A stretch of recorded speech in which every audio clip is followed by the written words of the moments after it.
didn't work that way. The Bible was copied over decades and then centuries, and we don't have the originals. We have copies made many centuries later, and there are differences among these copies. And so this is something that scholars work on, trying to figure out what the original said, given the fact we don't have the originals but only mistaken copies. Considering that in his book Misquoting Jesus explored the issue of thousands of variant readings in New Testament manuscripts, it may be surprising to some that Bart Ehrman's book itself contains millions of variants. The following are some examples of the variants. On page 12 we can find 4 variants in that Hal Lindsey's name is misspelled 4 times as Lindsay. On page 13 reference is made to Timothy LaHaye and Philip Jenkins as the authors of the Left Behind series of novels. However, the authors of the series are Tim LaHaye and Jerry Jenkins. Thus, Tim has never published as Timothy. His last name is not LaHaye but LaHaye. And Jenkins's first name is not Philip but Jerry. On page 48, Scriptio Continua is misspelled as Scriptio Continua. On page 70, Desiderius Erasmus is misspelled as Desiderius Erasmus.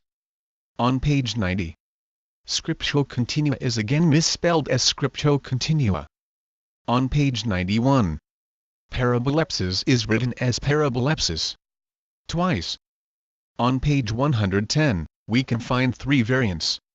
Timothy is used as LaHaye's first name. Hal Lindsey's name is misspelled as Hal Lindsey. And LaHaye's name is spelled as LaHaye.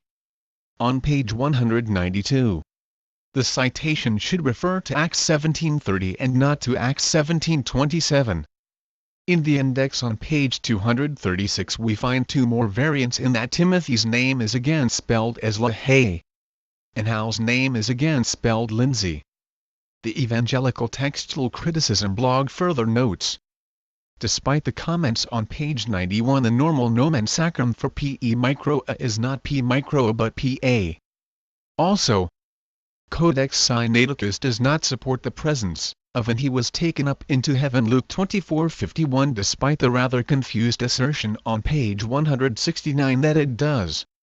Lastly, note that while it is said that a book should not be judged by its cover, the book's cover has upside-down Hebrew on it. In fact, why is Hebrew on the cover of a book that analyzes Greek manuscripts?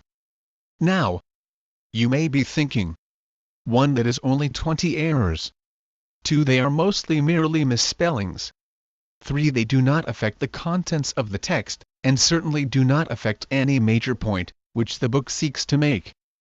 As for 2 and 3, thank you for noticing, as this is precisely, word for word, how many of us feel about Bart Ehrman's criticisms of the New Testament manuscripts. As for 1, how do 20 equal my assertion of there being millions of variants? Well, let us learn some methodology.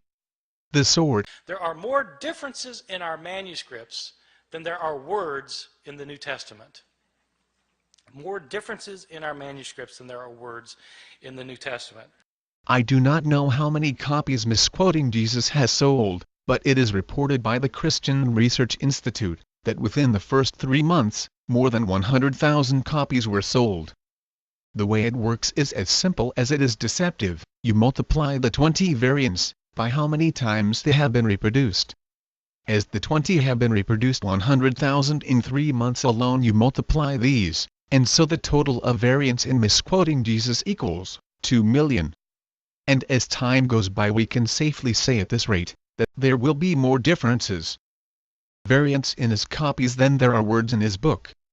And that, boys and girls, is how Bart Ehrman manages to make sensational claims that gain him notoriety and quite a few dollars.